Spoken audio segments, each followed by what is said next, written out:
ladies and gentlemen. Tonight's lecture is brought to you by the ANU Canberra Friends of the Australian Archaeological Institute at Athens. This institute was established in 1980, and it's one of the so-called foreign schools in Athens, and it's similar to the other scholarly institutions in Athens, the scholarly institutions that are maintained by major European and American countries. Now, some of these, like the British School at Athens, have been in existence for over a century, and Australia is most fortunate to be represented in this prestigious company. One thing you should be aware of is that the Australian government, unlike other governments, does not give any financial assistance to the Institute. The Australian enterprise survives through the support of Australian universities, including the ANU, the generosity of individuals and corporations, such as the Hellenic Club of Canberra, and the good management of its executive. Once the Institute was founded, a number of friends groups around Australia were formed to support the activities of the Institute itself and to encourage local scholars to use the facilities of the Institute when they're in Greece. The ANU Canberra Friends are your hosts this evening. We are in existence as a group to offer some modest financial support to the Institute, and primarily to raise money to fund scholarships for scholars who need to spend some time in Greece, whether a month or more, to further their research. Our biennial scholarship to Greece, co-funded with the Hellenic Club of Canberra, has recently been advertised. If you're interested in applying or learning more about this, please talk to me or one of my colleagues here tonight. The other function of the Friends Group is to bring distinguished scholars to Canberra to speak about their work, whether it's archaeological or more broadly cultural, to speak about their work in Canberra to a community, I'd say, that is hungry for information about and for insights into the ancient Mediterranean world. Every year, the director of the Institute, Professor Alexander Kambitomou, appoints a visiting professor, a distinguished archaeologist of Greece, to visit Australia, to visit each of the centres which houses a Friends group, and there to deliver a lecture and a seminar. Some time ago, we were delighted to hear that Professor Katherine had agreed to take on this role in 2012, and we have looked forward to her visit immensely. Professor Katherine Morgan, OBE, has an MA and a PhD from Cambridge University. She currently holds two academic positions. She is Professor of Classical Archaeology at King's College, London, and she is the Director of the British School at Athens. Professor Morgan's research focuses on the history and the archaeology of the early Iron Age and archaic Greece, in particular in the Corinthian Gulf and the Ionian Islands. She has a special interest in Greek religion and ritual, and especially in the spatial development of Greek sanctuaries. Her interests, therefore, come together very neatly in the lecture that she will offer us this evening. Why did early Greeks build temples? Please welcome Professor Morgan with me.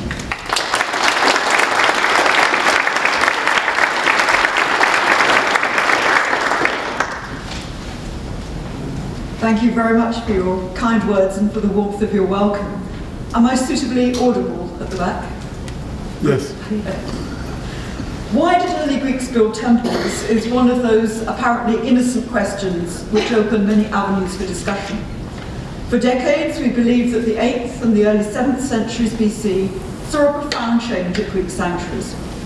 Structures of primarily religious function, which is a neutral definition for the buildings I'll discuss today, appeared for the first time since the Bronze Age, setting us on the road toward the classical temple buildings with their associated altars, which we regard as core features of Greek sanctuaries. We know a lot about the functions of these later buildings, as the home of deities and their cult images, as places of dedication, and as strong rooms to store valuables belonging to the sanctuary or to private individuals, and much more besides. Literary sources from Homer's Odyssey onwards give a fairly standard set of reasons for building new temples, as part of acts of settlement foundation, or as usually communal offerings in thanks for divine intervention or expiation for some misdeed. But this rather generalized picture, which is itself a simplification of the later evidence, cannot be relied upon to explain the roots of the phenomenon in a series of truly novel decisions taken in the period from the 9th to the 7th centuries BC, and on which I'll focus today. Well, before turning to the archaeological evidence, we should begin with some points of methodology and approach, since these are just as important to the overall argument. The 8th century is effectively the last time in Greek history when we're almost entirely reliant on the material record, and suitably ambitious in the way we try to read it. It is but the forward reach of prehistory. Yet in interpreting the changes visible at that time, we tend to look backwards to identify the roots of what's to come, the city-states with rich art and architecture in the canonical Doric and Ionic orders, which were well established by the end of the 6th century. And this, I think, creates a number of problems. For example, our favoured explanation for the appearance of purpose-built cult structures draws on the idea that since city-state religion was a public concern, the change must reflect a transfer of religious power from rulers to the collectivity, with the appearance of the communal temple marking a turning point in the formation of the archaic polis. Yet this model of ritual space, moving from rulers' dwellings to temples, only fits a very few cases, and then with reservations. One such is the sequence of long buildings in the Cairns area at Athos on Ithaca, excavated in the 1930s by the British School at Athens. Initially, in the protogeometric period, these buildings housed domestic and cult activities. Through the 8th century, a growing quantity and variety of votives came to be deposited outdoors in the areas I've hatched red on the slide. But there was no clear separation of cult from domestic space until the first temple was built in the later 7th century. Superficially, the material evidence seems to fit the model of a systematic transition from elite power to some polis collectivity. Yet somehow it's not wholly convincing. The elites who held political and thus religious and economic power can hardly be expected to have surrendered it lightly, if at all. And the shift must have been more variable, more jagged, and perhaps more subtle. In this case, as we'll see presently, the physical juxtaposition of the houses of the elite and expanding and increasingly visible ritual activity played an important role in shaping the way in which personal status was symbolized through dedications. More generally, it's clear that the rulers' dwellings to temples model simply does not work as a general explanation. The more evidence we find, the poorer the fit. Difficulties of a different kind arise from the fact that much of the attention paid to early temples concerns the evidence they present for the development of monumental stone architecture and the origins of the Doric and Ionic orders. As an exercise in art historical documentation, this is fine. We need frameworks to orient ourselves. But it's become a little more than that. The assumption goes that a temple was a highly desirable part of a sanctuary, for prestige if nothing else. And so the appearance of what we, with hindsight, understand to be advanced architectural traits in a particular building mark it out as important and innovative. So we need to ask what particular innovations actually meant in their local contexts, why buildings were put up as they were, and how widely certain traits actually spread. A good case study is Corinth, seen as central to the development of Greek monumental architecture during the 7th century.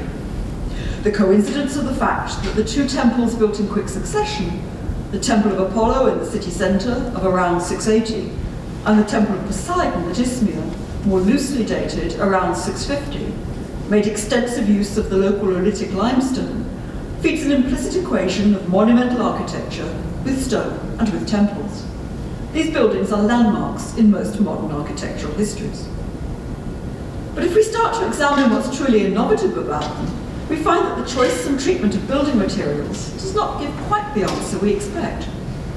The discovery of massive and much earlier limestone and sandstone sarcophagi means that the first temple of Apollo cannot have been a response to new ideas about stoneworking, a view that still appears even in recent architectural histories.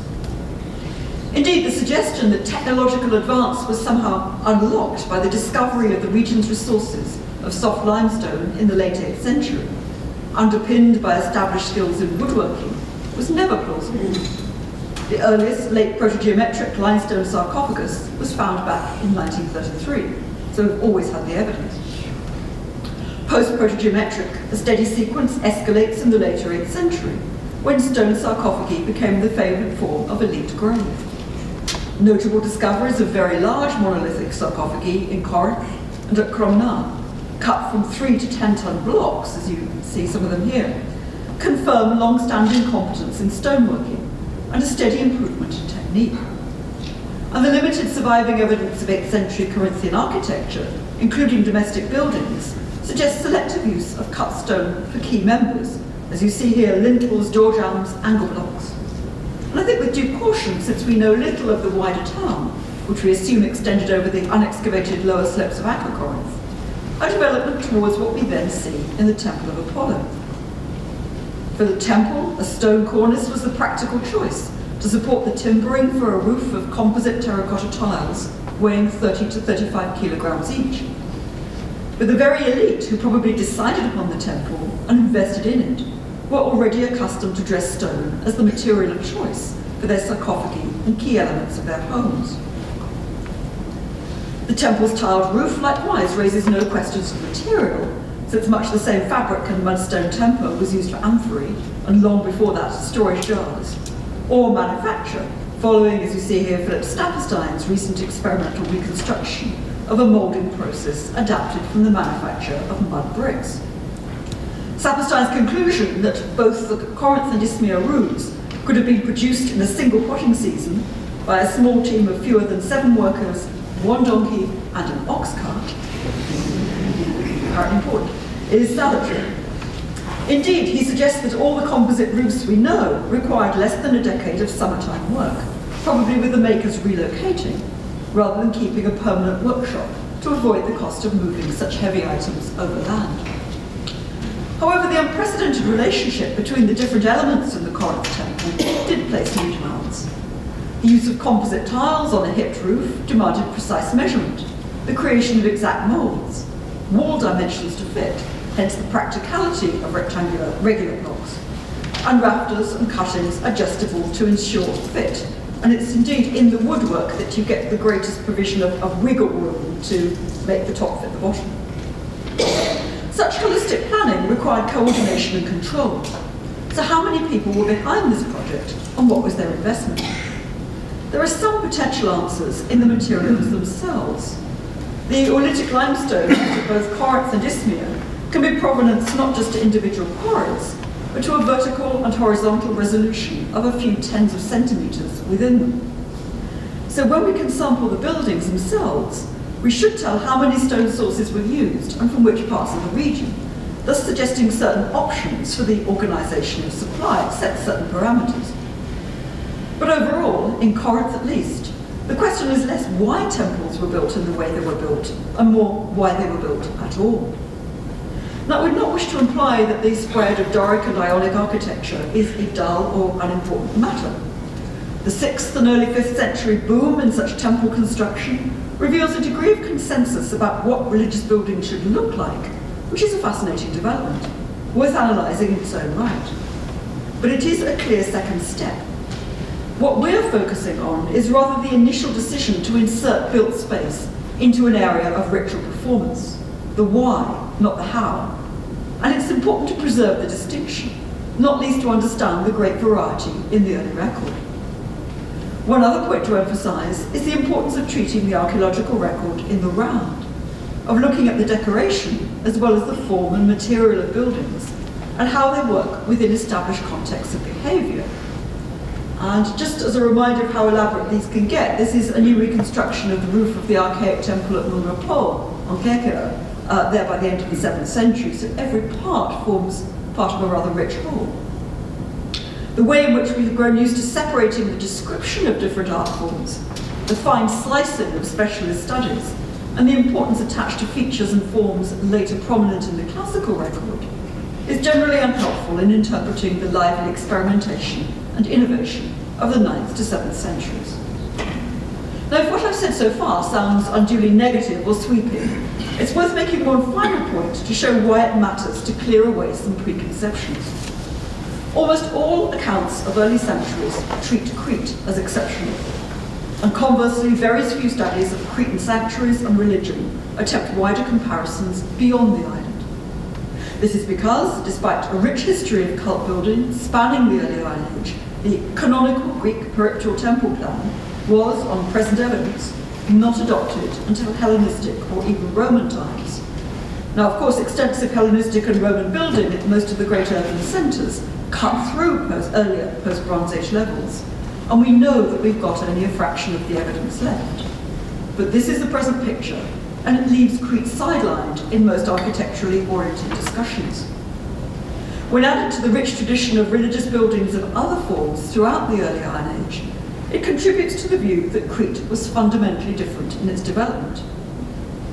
But Crete is a big and rich island just to set aside, and if we feel forced to do so, it may be that the difficulty lies more with our questions and models than with the data themselves. Significant differences certainly existed. Nowhere else do we find cult buildings in all major late Minoan 3C and later settlements, plus more remote shrines, especially in caves, and a widely shared image of the goddess with upraised arms. From the late 10th century onwards, escalating in the 8th, greater regionalism and variety in the form of cult buildings, and in the extent and nature of their decoration, raises numerous questions about the functions performed in and around them. Dining, whether or not for institutional communal meals, Syssitia or the Cretan Andrea. The display of status and wealth. The armour-lined hall at Afrati may be for cult or dining, or as meeting places for political institutions or major celebrations like rites of passage as suggested at Prineus. The apparent overlap between religious and secular activities only becomes problematic if we seek separate locations for distinct civic functions. If we consider rather the use of religious visual language in the buildings themselves and the imagery used on, within, and around them to mark out and protect forms of activity, and the interaction between ritual and social groups and events, the complexity and the apparent blurring of categories makes sense and gives much greater scope for comparison with other parts of Greece. Now, this will make a whole new lecture, and you'll be relieved to know I'm not going to give it, but I raise the possibility to underline the point that models and analytical approaches really matter. So let's then begin from the point that in many parts of Greece during the early Iron Age, and mostly during the 8th and 7th centuries BC, the decision to develop available skills to erect buildings of various forms, often on established cult sites, indicates clear views of the way buildings could contain, shape, or help to articulate activities linked to religious belief. So what functions did these buildings serve? How did they relate to trends in sanctuary behaviours and ritual practices of their time? And how did they then change things? What do they enable? As a first step to answering these questions, let's pause to consider what purely open-air sites could look like, since they were not simple, easily navigable open fields. Temples were inserted into complex social worlds. In many parts of Greece, after the collapse of the Bronze Age palaces, ritual activity moved outside. There was some continuity of practice and use of Mycenaean symbols of power within new social contexts. For example, during the late Bronze Age, burnt animal sacrifice and mass feasting was held inside the palace at Pylos and the cult complex at Athens on Methana, but it then moved outside at Olympia from the 11th century onwards. The symbolic link is maintained with the Mycenaean cantharos, the feasting vessel par excellence. This massive example, top left, is one of the earliest and most elaborate pots from the Olympia sanctuary. And we see also the cantharos grasped in the hand of the large terracotta statue of a priestess or goddess from the post-palatial sanctuary at Amyclae in Laconia. But the change in location is not trivial. the impact of ritual on the senses must have been different in closed or open spaces, big halls or small rooms, natural or artificial light, and according to social scale, visibility, and physical closure. There's been extensive work on the way in which the layout and decoration of Bronze Age buildings, and especially the great palatial citadels like Mycenaean or Knossos, condition the perceptions of visitors who move through them. But this approach has not been extended to the use of space in open-air shrines, and the way in which social relations were made visible and equipment and offerings displayed and managed. In practice, this is not so easy, because many of the large area excavations which provide evidence on the necessary scale are of sites like Olympia or Delphi, which continued in use for centuries, damaging or scattering early evidence. And more importantly, are old excavations with poor records of the kind of evidence we need.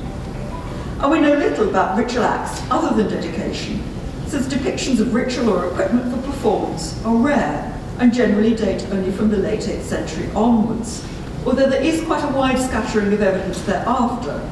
As we see here, centre bottom, the masked bear dancers from Petrovoni in Arcadia, masks from Artemis Orthia and Tiryns, the latter, of course, stored in the rear of the temple.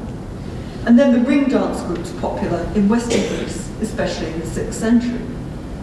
So there are limitations, but we can at least try to demonstrate the parameters.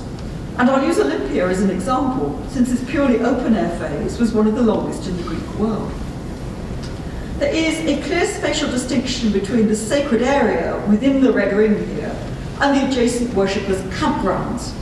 Visitors' refuse was mostly preserved in wells around the sacred area by the original course of the Cladius to the south and under the later Echo Star off to the north and east.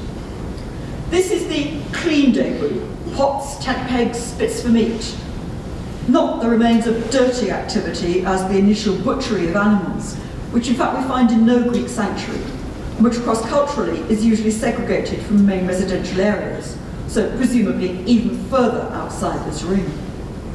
Sanctuary-related manufacturing, casting of metal votives, for example, was also done around the margins. This is interstitial, it's between the very dirty and then the campgrounds.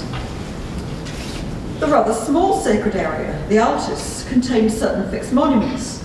The softly shaded area to the left marks the course and flood levels of the Cladius before it was diverted to create more camp space early in the 7th century.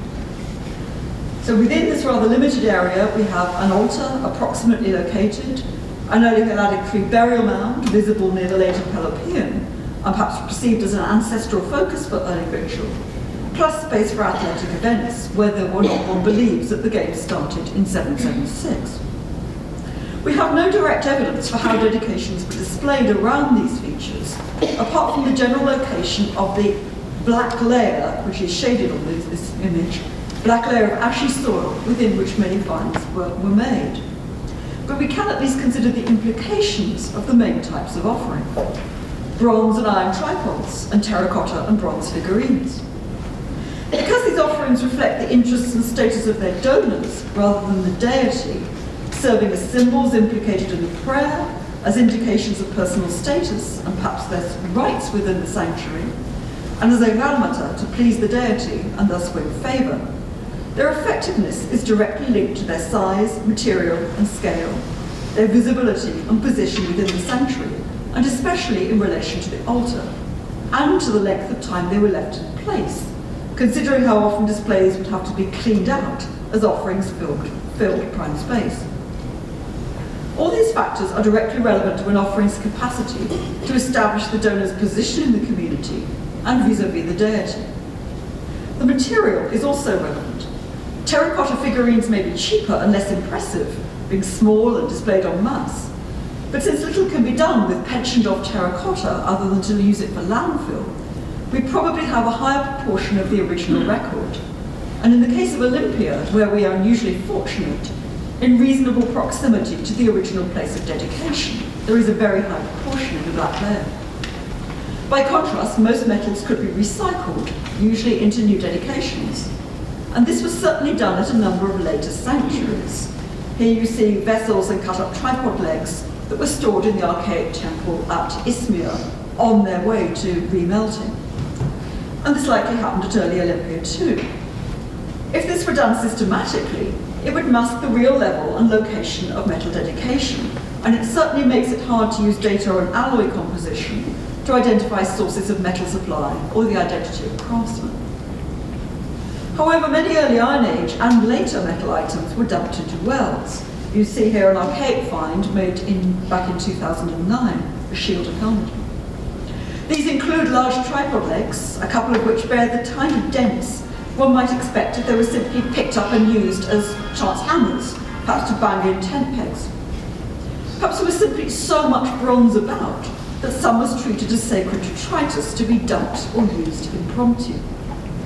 Now, none of these points adds up to a fine-grained analysis of the use of space in an early sanctuary, but they do confirm the existence of potentially complex management questions which would have required some consensus to handle, depending in detail on the location of the sanctuary and the openness or closure of the worshipping groups. And this should come as no surprise. A small but revealing collection of later classical and Hellenistic inscriptions deals with exactly such problems and shows an ever-increasing need to regulate the placing and ownership of votives. The great early festivals were probably a kind of cross between Woodstock and a modern Greek village panegyric, where ostensibly very simple acts of communal drinking and dancing, supporting the community and displaying piety, form the context for endless social rivalries and controlling behaviour. This is the kind of situation into which temple buildings were inserted, and the later the building, the greater the scope for hierarchies to have become deeply rooted. In trying to explain why it apparently took so long for the idea of building a temple at Olympia to be realised, I initially thought in terms of the political identity of the participant groups at a shared sanctuary. Elites looking after themselves first, their cities next, and the shared sanctuary last. But I think we should also consider whether ingrained behaviour patterns held back innovation. There's one small footnote to this, which reinforces the point about tantalising scattering of evidence at sites like Olympia. 2 tiles from an early 7th century roof found in a well are the earliest datable evidence of some form of monumental structure, although we have no idea what it was or where it stood. In terms of shape and forming technique, these are the most plausible prototype for the combination tiles of the roof of the Temple of Apollo at Corinth. But which came first? Did Corinth adapt a roof seen at Olympia, or did Olympia take technical lessons from Corinth? There's nothing but a preconceived notion of Corinthian architectural preeminence to favour an east-west rather than a west-east flow of ideas.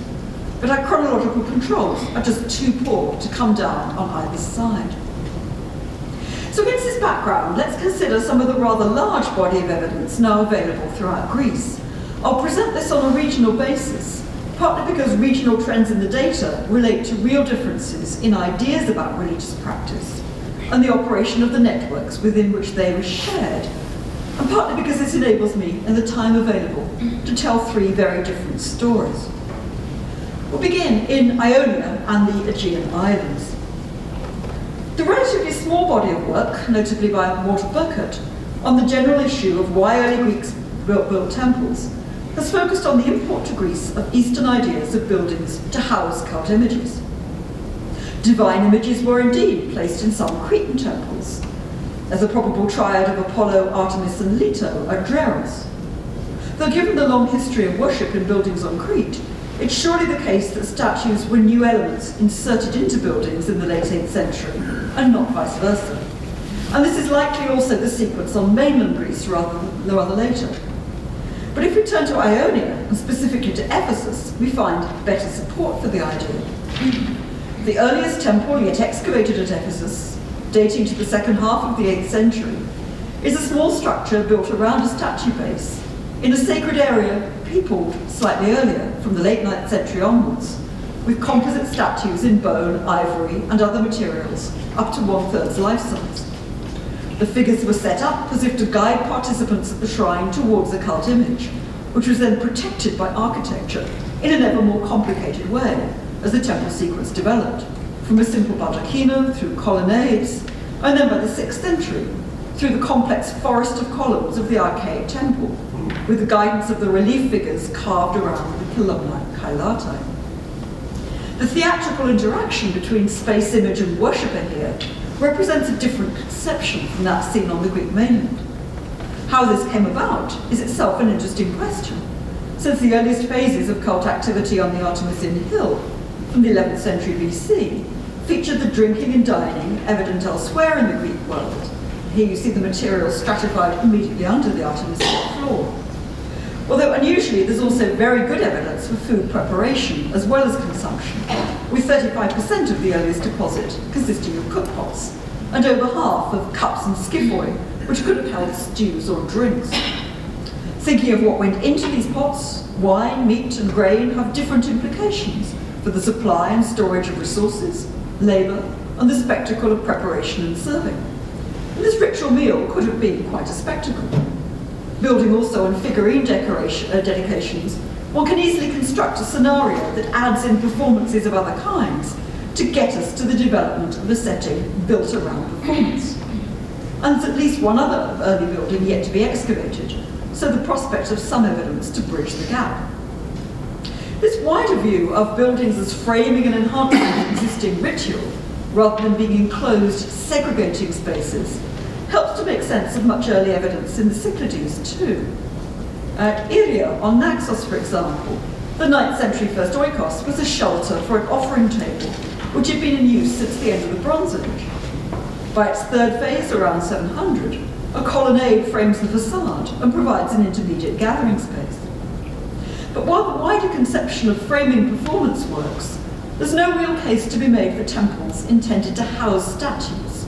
We must forget the idea of the temple as the god box. The larger divine and apotropaic images found across the Aegean through the 7th century seem mostly to have been set in the open air rather than within buildings. These were initially made in terracotta, as these figures, including a likely Athena Potnia from Sivnos Castro, highly portable objects, and that's the whole point, that's part of their role. And then in stone and tending towards the monumental, as the Delos, Apollo and Artemis, which are simply way too big to fit in any building.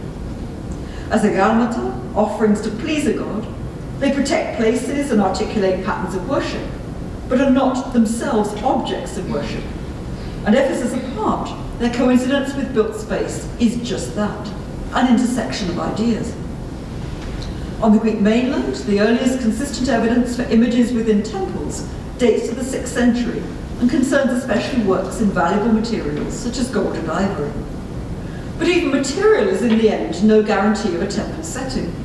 We have no idea of the original place of display of the minimum of 11 6th century composite metal and ivory figures found in a deposit of discarded and damaged offerings within the sacred area at Delphi. In the temple, a treasury, or out in the open. There's one small footnote to all of this.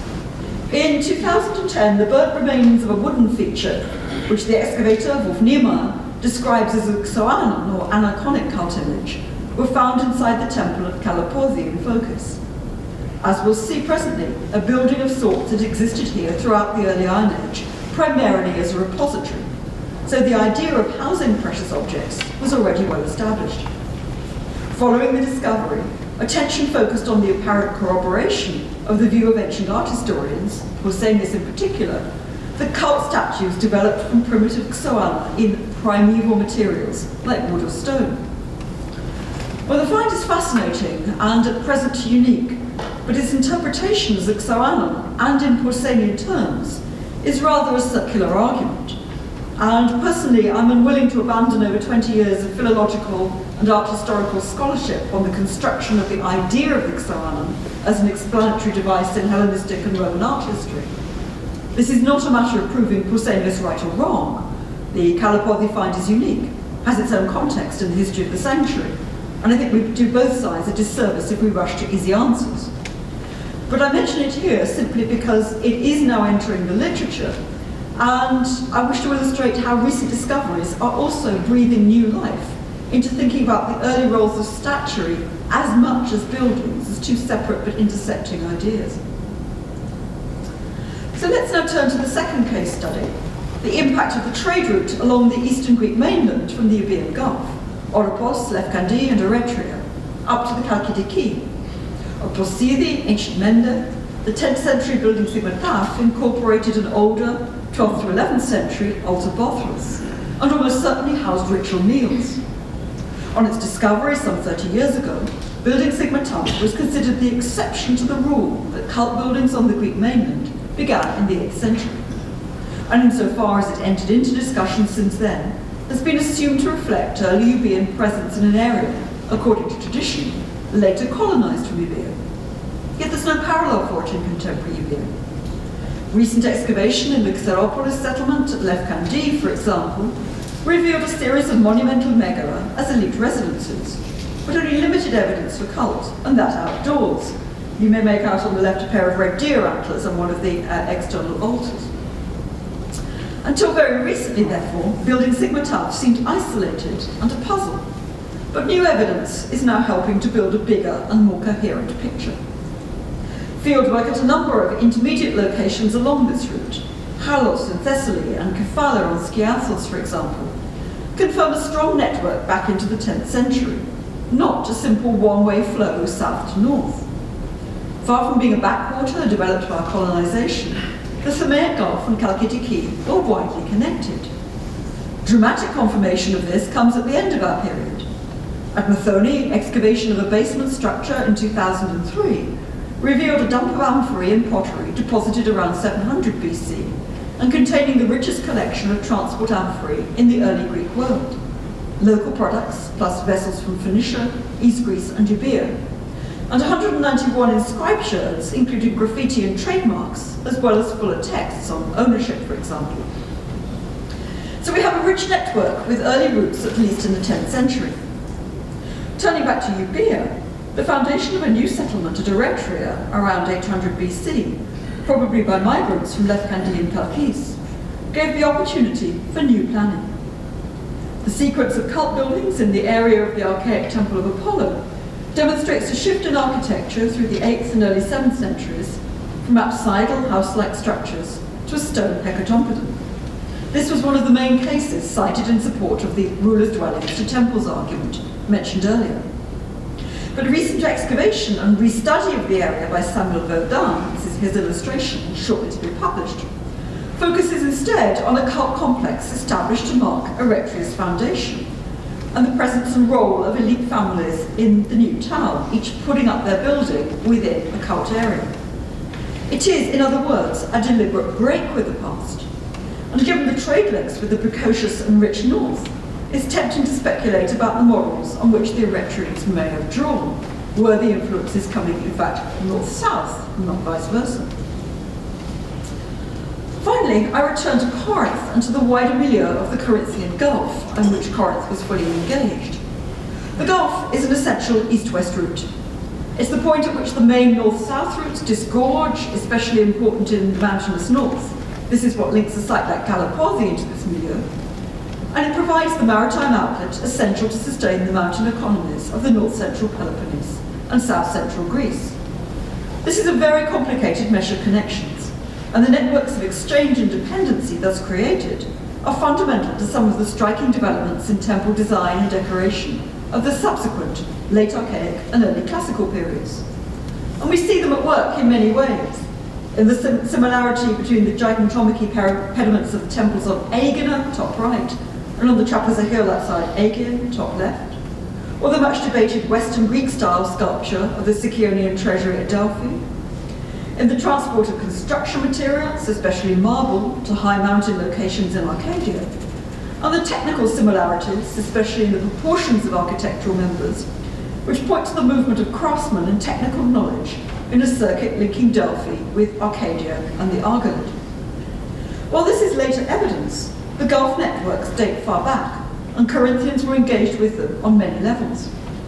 When they decided to build the first temple of Apollo, they had a wide variety of models to reflect upon.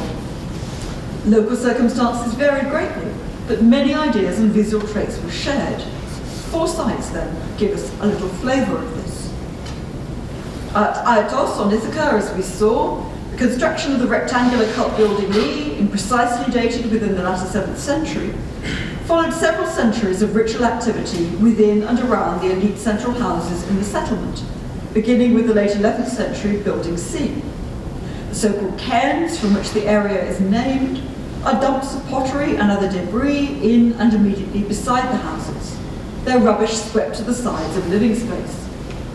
There are no surviving floor deposits or other immediate evidence for the use of different parts of the buildings, but the dump debris confirms that they were primarily domestic structures. However, objects such as terracotta tripods indicate that the residents of Building C were also engaged in ritual. From the late 8th century, a growing wealth and range of votives was concentrated in deposits outside these buildings, but it seems unlikely that interior space was ignored. Aiatos has produced an exceptional range of lighting equipment, some, as we see, top left, with ritual imagery. So interiors or dark nights featured somehow. Tubular stands, for example, as we see on the right, likely held the portable saucer lights which we assume were commonly used in early Iron Age Greek buildings. Certain archaic examples bear ritually charged iconography. We can only speculate about how light and darkness entered into religious thought, but these stands offer the opportunity to develop performance, since their major advantage is their portability. So how might this have related to the main buildings? Was light being carried in and out of them? Was it provision for nocturnal activities?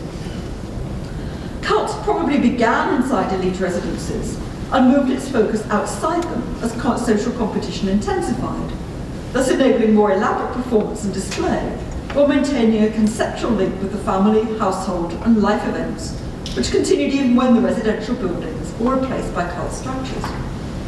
The relationship between the buildings, their location at the heart of the settlement, and the interest enacted in ritual and dedication is crucial.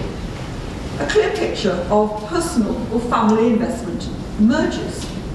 Votives included very few animal figurines, but much personal ornament. Fibulae, amulets, and especially composite necklaces, including large quantities of amber likely obtained via Italy. Aiatos also has the own 8th and early 7th century figurative iconography on Ithaca, with a very distinctive repertoire encompassing ritual performance, personal status, fertility, and perhaps also initiation.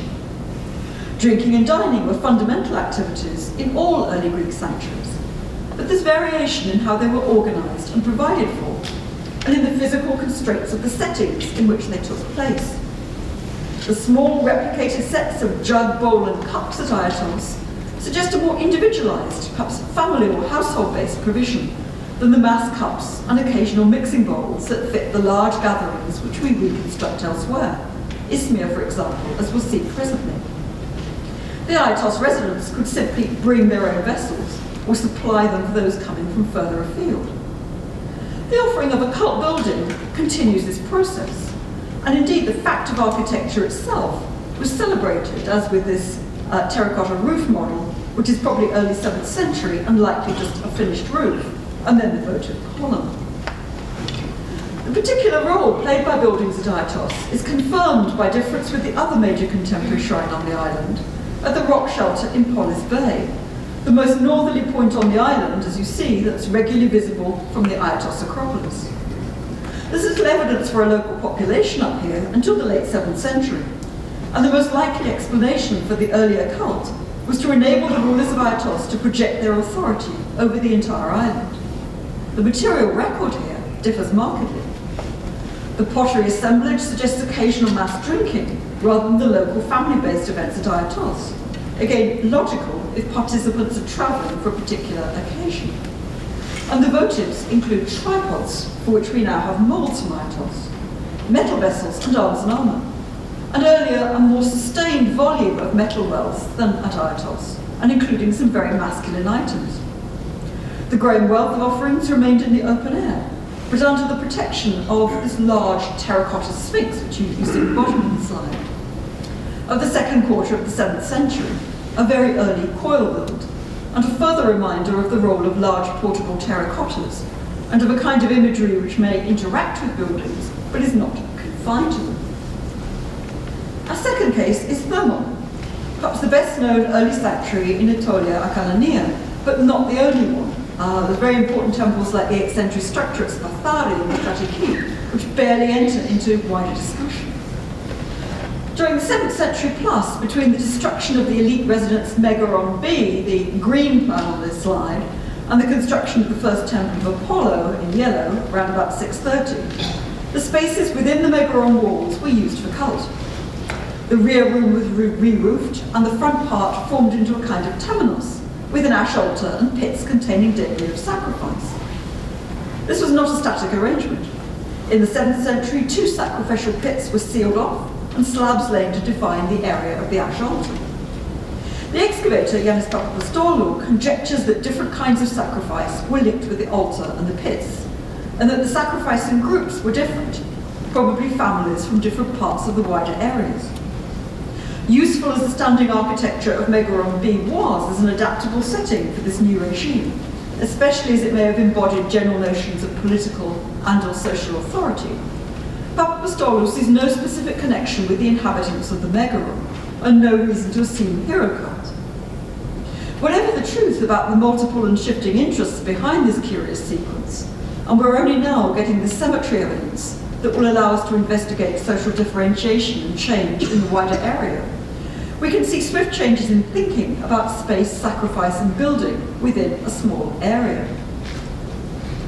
Moving then to Achaia at Nikolaica in the AAIA, a monumental temple of around 700, with a central colonnade and wooden roof, incorporates beneath its floor a mud brick altar of the first quarter of the 8th century, with a burnt layer containing animal bone and cooking and drinking vessels dating at least to 950. The building put the altar out of use. The new focus of dedication has yet to be found, although significant numbers of later terracottas in surrounding fill reflect personal and cult interests.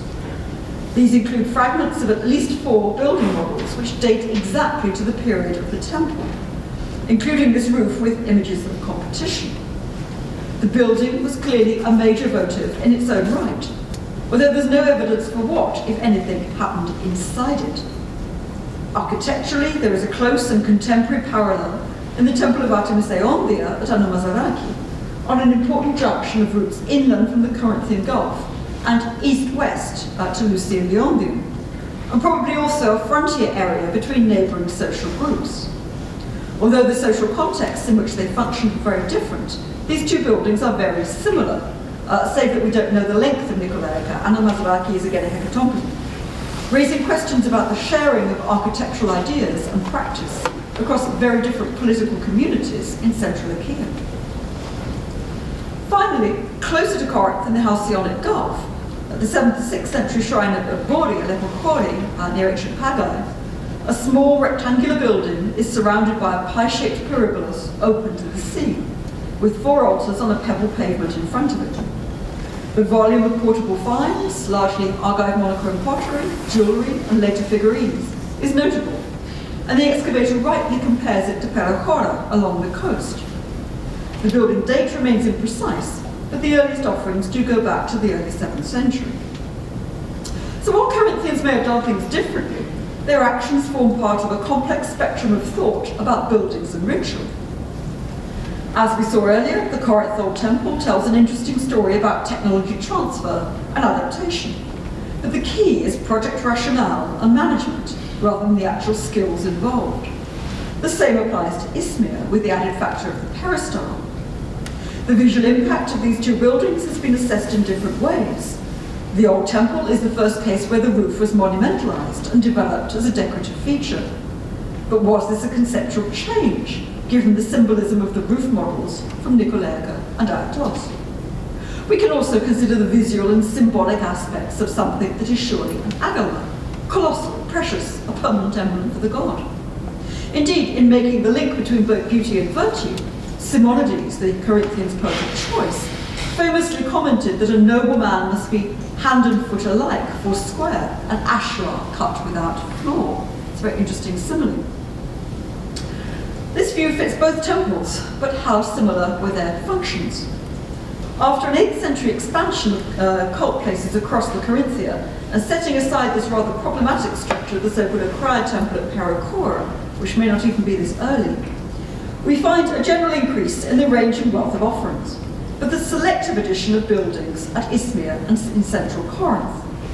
This selection should be set into a context of differences within the Corinthia, of local communities of cult, variously bound into regional structures, And we have a variety of hints of this, from the possible existence of local festivals, as perhaps implied by a later Petroscopia plaque, read as referring to a competitive event in the Piraeus, to local differences in the types and production of, for example, figurines. In the case of Corinth, monumental buildings mark two major poles of the settlement. Composite tile from the sanctuary of Demeter and Kore on Aqua Corinth indicates a major building of which we know nothing more. Temple Hill is prominent from all major approach roads into the city, its lines now sharpened by ancient quarrying. Following substantial Neolithic to early Helladic settlements, we have residual evidence of late geometric to early Proto-Corinthian cult activity in fact, two redeposited bodies of material from the temple construction and its destruction. This early material is slight, but clearly indicates cult activity predating the temple by some 50 years. The pottery is again largely drinking vessels, and a series of tripods, bronze vessels, and ornaments begins with a mid-8th century tripod leg, contemporary with the earliest tripods at Isthmia. Such dedications were a departure for Corinthians, but once they subscribed to a form of elite display popular around the Gulf, it's not surprising that they chose to display tripods prominently in the city, as well as at Isthmia, and at major foreign sanctuaries. Tripods, after all, symbolize elite networking. The choice of Temple Hill rather than Demeter and Kore, where surviving early offerings focus on personal ornament, may reflect the visibility of a location on a nexus of traffic. Following the construction of the temple, the main east-west road was laid just to the north, and on the south side of the hill, houses were built through the 7th century. There is, thereafter, a real pull north in the urban plan. If time permitted, much more could be said about the process of urban development, for example, with the construction of the first fortification. But other than being a divine landmark, what was the temple actually for? Well, there are very strong hints that it was a repository and it was designed to be seen from the inside. Herodotus later refers to Apollo's sacred treasury on Temple Hill, and its wall paintings were on the inside, not the outside, as at Isthmia. From the end of the century, the city's sacred calendar was displayed on the walls. Yet the building's initial purpose was more likely to house something, and it's tempting to link it to the costly dedications, something relatively new for Corinthians, which were previously set in the open air within the inland fabric. There's an interesting comparison here with Delphi, a town of some 3 hectares by the time that the first pyrobolos defining the sanctuary was built around 580-570, and with some 2 centuries' experience of lavish metal dedications, presumably in the open air. There was also a high level of domestic wealth by this point, if the well-preserved floor deposits of the Maison Rouge, which you see here, with their rich metalwork, are any guide. The earliest public buildings are represented by 2 to 3 roofs of Proto-Corinthian composite tiles, slightly later than those from the Corinthian. At least one must have belonged to the 7th century so-called treasury of Kypselos, another Corinthian dedication. These tiles are the only datable evidence for a pre-6th century phase of the Temple of Apollo, but the case for a 7th century temple is very plausible, given the growing flow of lavish international offerings at that time, including precious metal vessels from the likes of Minos and Gyges, as described by Herodotus. The argument, therefore, is that here at Delphi there was a step change in dedication that demanded a new setting, whereas in Corinth there's an addition of a whole new category of votives and changing votive behaviour. At Isthmia, by contrast, the temple was inserted into a context of ritual performance almost 4 centuries old, but one which did not involve the conspicuous display of valuables. Evidence of the building's function by the time of its destruction between 470 and 450 comes from deposits left inside when it was cleared. It held large metal offerings, such as arms and chariot fitting, at least some previously displayed outside, old offerings for recycling and materials to repair precious offerings, very valuable items, it was a treasury, oil and probably wine and amphorae, and pottery shapes like the 7th century jugs on the top of the image, which relate to the consumption of food and drink. We think these are sanctuary portions, as it were. Certain functions must have grown up during the intervening 2 centuries between construction and destruction, when monumental metal offerings reached a peak and the Isthmian Games drew large crowds. The building added capacity to supply and manage resources, and to plan ahead between festivals. But was this the initial motive for the construction, or were opportunities seized thereafter? Are the trends in the votive record of the later 8th century which may shed light on this? Well, consumption of food and drink was a basic activity, yet quantification of the ceramic assemblage by decade shows no significant increase in the level of drinking vessels deposited. While advantage was quickly taken to store equipment from festival to festival, there was no obvious initial pressure for this. There are some hints of changing attitudes, though. While the capacity of drinking vessels, and thus portion size, as you see illustrated here, did not change fundamentally after 750, so there's no evidence of conspicuous access to more consumables via larger containers, a higher proportion of mixing bowls in the assemblage may reflect a fragmentation in serving groups, as it were, and more varied vessel decoration may also be an expression of social differentiation. So what does this relate to? One change is the growth of nearby settlement, both very locally and at Cromna, especially after 700, for which Izmir would be the local sanctuary. But the main change at Izmir itself, as at Corinth, is the appearance of monumental bronze dedications.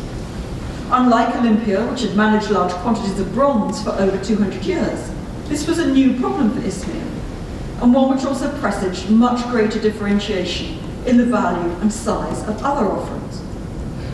And at Izmir, we have a much clearer evidence for the way in which the building served as a richly decorated backdrop for outside display too, with a monumental tripod set by its entrance, and arms and armour from later the 7th century along its north side, visible from the relocated main road. Now, if this leaves the Isthmian temple as little more than a divine and rather beautiful garden shed, it's worth noting an important parallel for such a function at Kalapodhi, where we now have a stratified sequence of 5 mud brick predecessors of the archaic South Temple, dating back to the late Bronze Age. The archaic temple cellar was used to store large metal items, including iron horse trappings and chariot wheels displayed on wooden posts, like those at Izmir. As at the old temple at Corinth, it was designed to be viewed from the inside, where it had wall paintings, Corinthianizing warrior phrase. Its immediate predecessor, Temple 5, also contained rich metal finds associated with a series of floors, the Xoan mentioned earlier, and a stone hearth with a central libation pit. Geometric temples stored commodities useful for cult meals. We have evidence of at least one olive oil for exploding in the fire that destroyed the temple. But the dominant impression is of a long tradition of offering and storing metal items linked to status display, and the preparation and consumption of ritual meals within the building. This wealth of metal dedication does not seem to have been a feature of the sanctuary from the start. Dining is far more obvious. But insofar as we can tell, it began to be offered once the temple was standing. Unfortunately, excavation at Kalapodhi has focused only on the temples and not the whole sanctuary area, so we can't set the buildings into a much broader context of ritual practice as we can at Izmir. But Kalapodhi does reveal a further question which is sometimes overlooked within scholarly approaches focused on progress and forward development. How are structures which still have religious potency decommissioned? Geometric Temple 5 was ritually burnt at the end of its life and sealed beneath its successor, revealing attitudes about killing a ritual structure akin to the treatment of the altar at Nikolaica. Well, in this paper, I've tried to show that a real and very complex set of problems surrounded the decision to insert cult buildings into sanctuaries, which in most cases had already been in operation for quite some while. Somehow this subject had fallen into a gap between architecture-focused research and an emphasis on political development and the rise of the polis, which favours broad explanations such as rulers' dwellings to temples or factional patronage.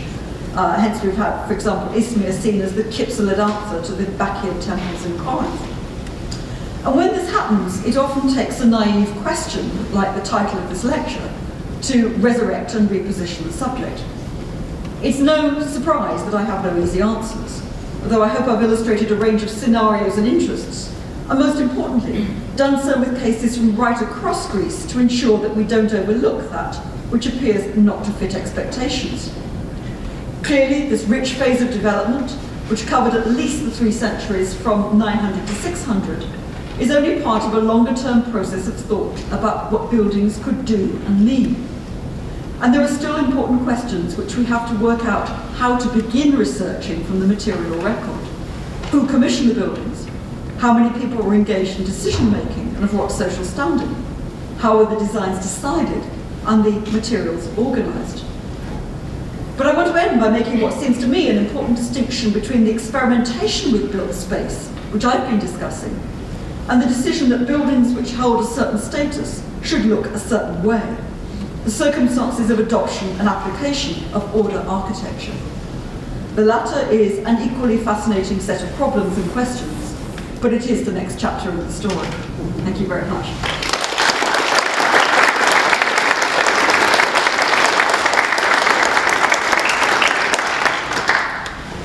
Okay, I think we have a few minutes for questions and time is offered to paper, so does anybody have questions?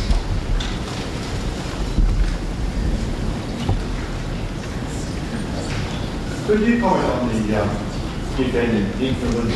influences from Egypt in the initiation of these great temples? Yeah. The Egyptian cases particularly come forward with regard to Izmir and with regard to the colonnade. I find this slightly problematic. I mean,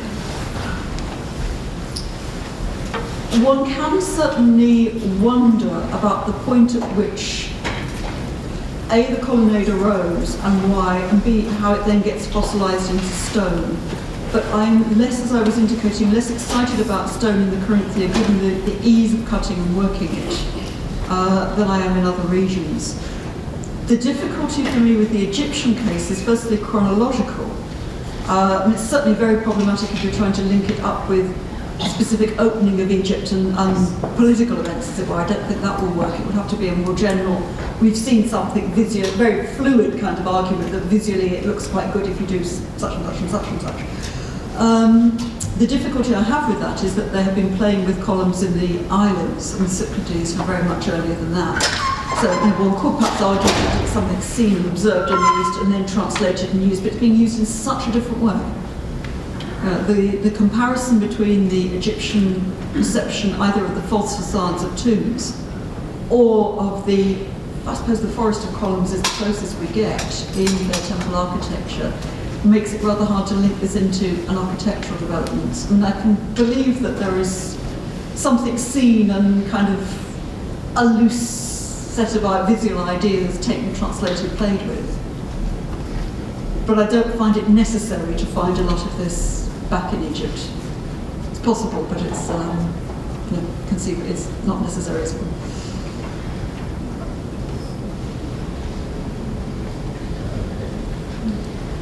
I think I read in Homer's The Iliad that when Paris and Helen of Troy left Greece to go to Troy, they passed by the island of Katherine to pay homage to the goddess Aphrodite at the temple of Aphrodite. And I was wondering in your research whether you've come across any evidence of the location of that temple and whether there's been any archaeological work done to find that temple. Okay, the two temple complexes that we really know about on Katherine are the one on Palekastro and then Aios Yorgos. And neither of them, I mean, Aios Yorgos does look so beautifully down over the sea, but that cult, as far as we know, is not. I mean, it's a fire later on.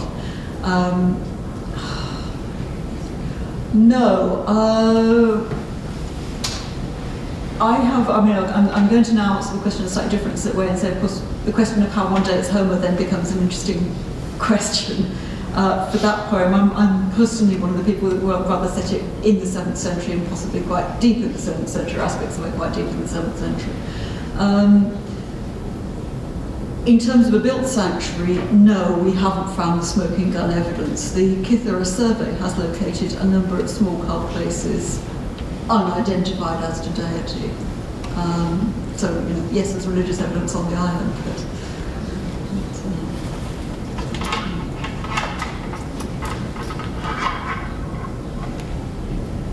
You mentioned treasuries at Imperial. Is it what's their relationship given that they, in a sense, have a similar function to temples without actually being temples? Okay, we tended to take the Olympia and Delphi treasuries as paradigmatic small structures to hold precious things for display, as it were, and bear in mind it's really Amos that's giving us a lot of evidence for their contents. So how they were used earlier on, and whether the outside, well, the outside is as important as the inside, but what access to them was is interesting. I would like to throw into that mix the so-called oikoi at Nemea, and the fact that we have many small rooms and not many foundations, no foundations at Isthmia as well. So there are small buildings as adjunct features of sanctuaries appearing from the latter part of the 7th century onwards. Whether these are also serving as dining rooms, whether they are, as it were, this kind of mini-state club, or whether they're just for appearance sake, we don't know, and I wish we did. But again, so we've focused on the Olympia and Delphi because of the textual sources, but there is this rather elaborate sort of tailing off of it, a richer pool of evidence that is implying something rather interesting. But chronologically, they do post-date the first buildings. There again, when you think about Ephesus, we've got the second temple put side by side with the first very early on. So we've got something that's a lot more conventional next to the first, plural temples on, we're now removing from treasures, plural temples on single sites are another big problem. Interesting phenomenon. Susan? About halfway through, there's a reconstruction 3D drawing of the Temperate Corinth. Yeah. Which would show left and right-handed tiles on the sides joining to the corner. Can one trust the drawer to be accurate in that? Because that would really imply different corner parts. It does, yeah, absolutely. Yes, we have absolutely the evidence for this, the physical evidence for this. Sorry, it's putting it up on, this is the one you mean, yeah? Yes. Yeah, both at Corinth and at Isthmia, we have the hard physical evidence for this. It's perhaps more so at Isthmia because both temples burnt. And in both cases, the debris was used for landfill, effectively. In Corinth, it's to extend the temple hill out to the north. And we have got a fair amount of this evidence actually packed into that landfill. At Izmir, we've got enough to restore statistically the proportions of the entire roof. This is real. And of course, this is exactly what I was meaning when I was saying that the minute you go into this, you start to be looking much more closely at the relationships of the different parts of the building. This has got to fit mathematically, the rafters have got to fit very neatly into the top wall cuttings. And it's interesting to see that while by and large the Corinth temple is measured very precisely, the one set of cuttings that has most flexibility on them are the rafter joints for the roof, precisely because they are trying to wiggle the supports and get everything right. So yeah, it's real. Okay, I think perhaps we should bring this to a halt so that we can take Katherine off to have a drink with us all in a minute. But before we do that, I must say when somebody first told me that Katherine Morgan was working on this question, why Greeks started building temples, it's one of those questions which as soon as you hear it, you think, oh, that's an amazingly good question, because you've never thought of it before. It's one of those things you've just taken for granted so much. It may be a naive question, as you put it at one point, but it is obviously a really fascinating one. Whether they are a god box or a garden shed or what. So it's been a fabulous tour through by somebody who really knows their archaeological sites, through a big range of sites, trying to answer this. So we'll look forward to the book, which I'm sure will come out of this, and hopefully answer the question for us. So will you all join me in thanking Katherine Morgan?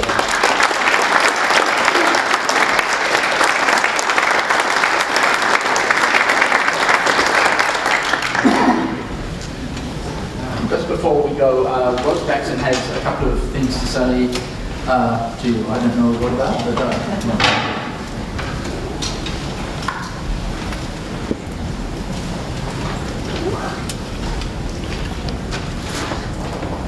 Ross Jackson, and I'm president of the Friends of the Annual Classics Museum.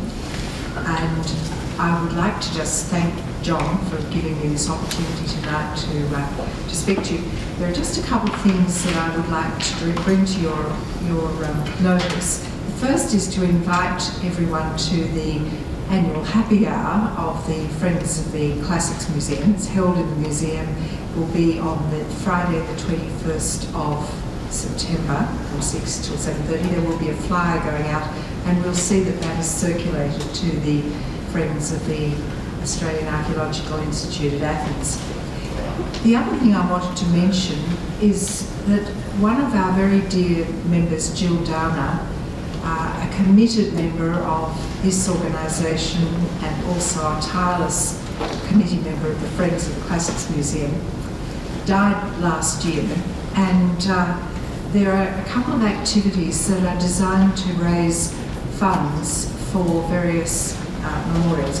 One of them is going to be a musical evening at the Wesley Centre with the Capella Corelli giving a concert of Jill's favourite music. Jill had three great passions. One was for the Classics Museum, classics in general. Second one was for early music, and the third one was for travel. So while we have the musical activity occurring on the 19th of September, Wednesday the 19th of September in the Wesley Centre, it's designed to set up scholarships in harpsichord and forte piano. And Sue Dyer, one of our FCM members, will be at the rear of the building afterwards with some flyers which will give you information about that concert. Would be very nice if people could attend in memory of Jill. And the other thing is that our friends at the Classics Museum, who have travelled extensively through the Mediterranean world with Jill, are holding an afternoon entitled Traveller's Tales. That's going to occur in October. We're just giving advance notice of this.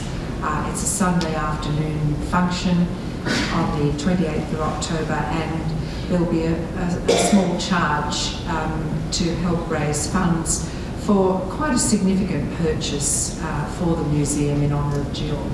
So thank you very much for letting me warn you of those events and hopefully whet your interest in them, and we hope to have a good response in memory of a very dear friend and colleague. Thank you very much, Peter.